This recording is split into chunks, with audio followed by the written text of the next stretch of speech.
Hey, what's going on everybody? It's Wilhelm Scream and welcome back to another day in Destiny 2 for some more Destiny 2 news and Beyond Light Season of the Splicer intel. And today, of course, is Friday once again. XUR has returned, Trials of Osiris has returned, and we will cover everything associated with those two activities as well as stuff that you might want to do with some Vault of Glass prep and a few other glitches, cheeses, and farms that you should or might want to take full advantage of heading into the weekend. Before I get to all that information, I just want to remind everybody I'm still doing the giveaway on my YouTube channel. The next one will be at 50,000 subscribers. All you have to do to be entered into that giveaway is like this video, subscribe to the YouTube channel, turn on the post notifications, the bell that's right next to the big red subscribe button, and follow me on Instagram or Twitter. They'll be linked in the description box down below. And as always, if you stick around until the end of the video, I'll have a secret hashtag you can leave in the comment section to be entered into the giveaway a second time for this video. Remember, those secret hashtags, they stack between all videos.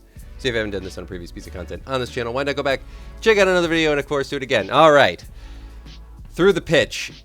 On to XUR, Mr. Spaghetti Face, as I like to call him. Today, he is selling the Monte Carlo 600 round per minute auto rifles. I'm not sure how they are playing in the meta right now. I was using my Gnawing Hunger the other day. It seemed like it was working okay, not as good as it used to. Maybe the 450s are the way to go.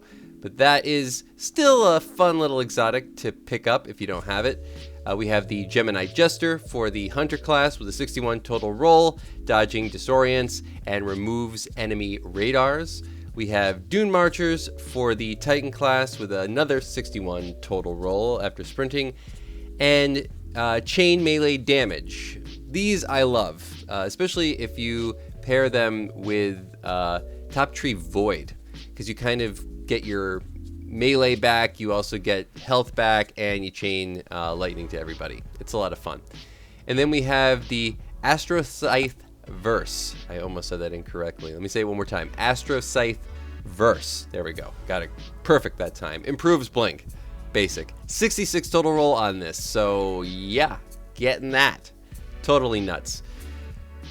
This week is the 1 week, though I usually say, pick up the exotic cipher quest from XUR every week. This is definitely a week where if you do not have an exotic cipher, do this quest, because it might never be as pivotal to get a exotic cipher as it is right now. We're going to cover more of that and why you want an exotic cipher heading into this weekend, especially in just a little bit of time. But first, just want to cover Trials really quick. This week's map is Midtown. Interesting. Long sniper lanes on that one. I hate that map. I don't know if anybody else thinks this way, but for some reason it always reminded me of an Overwatch map. It just never seemed to fit in Destiny's aesthetic to me. It was one of the early maps, so maybe they were trying something different.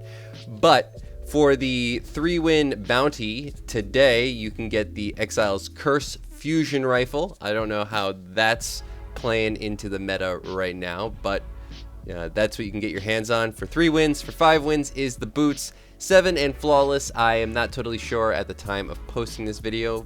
I'm going to assume Flawless might be the Adept version of the Exile's Curse, but could be something different. There might be another weapon for that 7 wins, so check in the description box down below if you're watching this video. Everything will be listed down there. For Midtown, there are a couple of interesting little glitch spots. I'll maybe cover those at the end of the video if I can remember, but sometimes I tend to forget these things by the time we get through everything. So, in other news, like I said, the exotic cipher is the way to go. If you have not or do not have one, get one. That's probably the thing you want to focus on. And the reason is because Vault of Glass is this Saturday at reset. If you're somebody who maybe you're not looking for a day one raid run, but you're looking to find a group maybe to get into some Vault of Glass action. Maybe you're an old D1 player, and though you don't raid that often, this is one that you feel competent in doing. And I know that some of these new raids, it just seemed to be easier back in the day to find a group of people to run with. It's kind of complicated now. I feel like there's a little bit more elitism. Back then, you could just have a Galahorn that got you in anywhere. But the reason you're going to want to do that exotic cipher is because you need one exotic cipher to pick up this weapon, the Sleeper Simulant. Now, in my last video, I talked about how barium boughs, which is the other material, or one of the 4 materials that you're going to need to buy this weapon. This weapon is the, well, it's not the Gjallarhorn version of D2. This was a really good weapon in D1's version of Vault of Glass, but the fact that we don't have a Gjallarhorn, this is probably going to be one of the top 2 weapons to bring in to that particular raid. I know that Deathbringer seems to be like the thing that people are talking about right now because of the mods, but you know, maybe we'll have to test that out. But this is tried and true, tested, 100% gonna do some work in the Vault of Glass. You're gonna need an Ascendant Shard. Those are fairly easy to come by. You can buy one from the gunsmith, Banshee44, who's right behind me in the tower kiosk. The barium boughs you can buy, hopefully, from the Spider. And I might go and check, see what the Spider is selling today. You might want to check him out. He was selling them yesterday. Hopefully before Saturday, before tomorrow, if you don't have any barium boughs, maybe you can pick them up then. Usually the best farm is if he's selling them for legendary shards, because usually people have a ton of legendary shards hanging around. You also need 125,000 glimmer. It's another thing you want to check out the Spider for. Hopefully he's selling some glimmer for planetary materials. We'll check that out as well. A couple of other little things that you might want to do in prep for Vault of Glass. I talked about the transmog glitch. Fairly simple. Head over to your collections, go to armor, head into the leveling tab, and you see any of these green or white pieces of gear that all have these essentially the same stats on them. 1 recovery plus 1 resilience plus 1 resilience and recovery. You transmog any of these along with any of those initial pieces of gear that you got at the start of the campaign, the ones that are just given to you. The Wise Warlock robes and whatnot, as you'll see me, I have them also transmogged here into ornaments.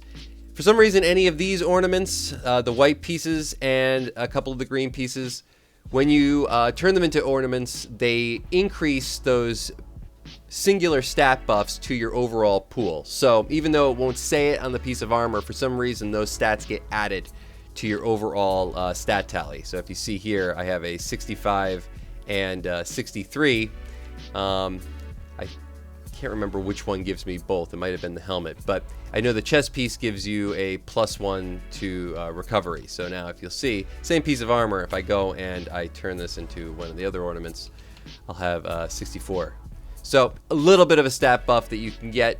Like I said, it doesn't show on the armor, it just shows in your total stat pool, but something you might want heading into Vault of Glass on day 1. Take every little advantage that you can get. Another thing is crossplay is now sort of in a beta phase. It has been officially announced in a beta phase. There was sort of a secret beta going on last week. There was a glitch going on where you could actually glitch in if you basically had a character on, say, a PC or a console join up on your party, and then you left the party, you started up another game with the same character on a different platform, then that person would still be able to see you on your on their friends list and be able to join up on you. This is still working so far as I know. I don't know how it's going to impact Trials of Osiris this weekend, but it might be a way for some people to get some easy carry. So if it seems like people are just too good in Trials this weekend, there might be a reason for that. But like I said, it has been announced to be in full beta, so there might be some way that you can actually get into this. I think there will be a way eventually for everybody to just sort of rank up and see how they like this whole system. So that's kind of cool. One other thing we'll go and check really quick, because I did talk about the Spider. Let's go see what he's selling today. I could look on the app on my phone, but it's more exciting when we just go there.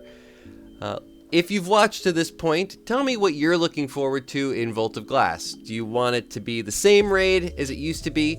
The way it's kind of been set up, I wasn't really sure how it was going to function with the new mechanics, but essentially that you're going to need to beat Vault of Glass twice if you want like the world's first. So anybody who's going for world's first, you're going to need to beat Vault of Glass the initial way, and then that'll unlock a challenger mode, which you'll then have to go back in and that'll have like sort of separate things, new ways to do the encounters possibly, or maybe just things you need to unlock to actually do the challenges. And the challenges will, to take sort of the guesswork out of the challenges, the game will just only count the encounter as completed if you're doing it the second time and if you do that challenge. So if you can't complete the challenge, you will not progress. So, you know, that sort of takes out people wondering if they did the challenge or not, and then, you know, ending up at the end and realizing they didn't do it correctly. So Spider today is selling Barium Boughs once again, but he's only selling it for Glimmer, so it's not quite as good a day as it was yesterday. But in any case, stock up on some Glimmer and maybe buy some of these if you can. Let's see, what's the exchange? We have Glimmer, 10,000 Glimmer for Etheric Spiral, which you can farm right here in the Tangled Shore. So maybe a day to do a little bit of farming. Yeah, kind of not the greatest cash heading into Vault of Glass, but just know that he does update again tomorrow. Sadly, that'll be at 1 o'clock when the raid goes live, but definitely stop here before. If you can get a Sleeper Simulant, definitely do it. The Anarchy is another weapon that you can buy from the Tower Kiosk that I kind of forgot to mention. That is a much more difficult thing to do. You, again, I think need an exotic cipher for that, but you're also going to need Spoils of Conquest that you can only get from the raids.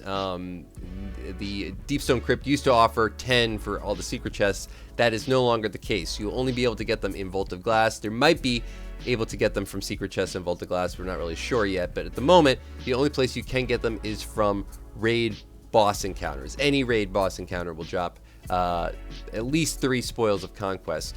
If you're very close to having enough to buy that Anarchy and you just need a few more, you can go and solo the Kali encounter through the glitch that I showed in my last video. I showed it in a couple other videos back, how to farm Kali.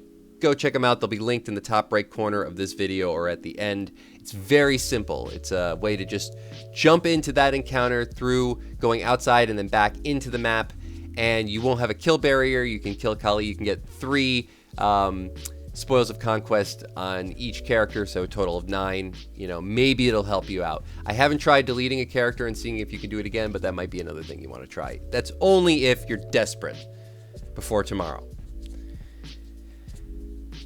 Now, just briefly, as we head into the end of this video, I'm just going to go into a private match, show you these couple of spots in Midtown you might want to check out. Some of them people might know, some of them people might not. I don't know if they're going to be things that change the total outcome of a match, but if you're a novice player and you're just trying to get that 3-win bounty for that fusion rifle, I know how you feel, guys. Maybe these things can help. If you're getting a carry, these are the kind of places where that carry is going to tell you, go hide here. All right, so we'll just cover those really quick. There's about 3 different spots. Loading in, loading in. I hate the black screens. They just, you never know if you're going to end up in a map or back or back in orbit. There we go.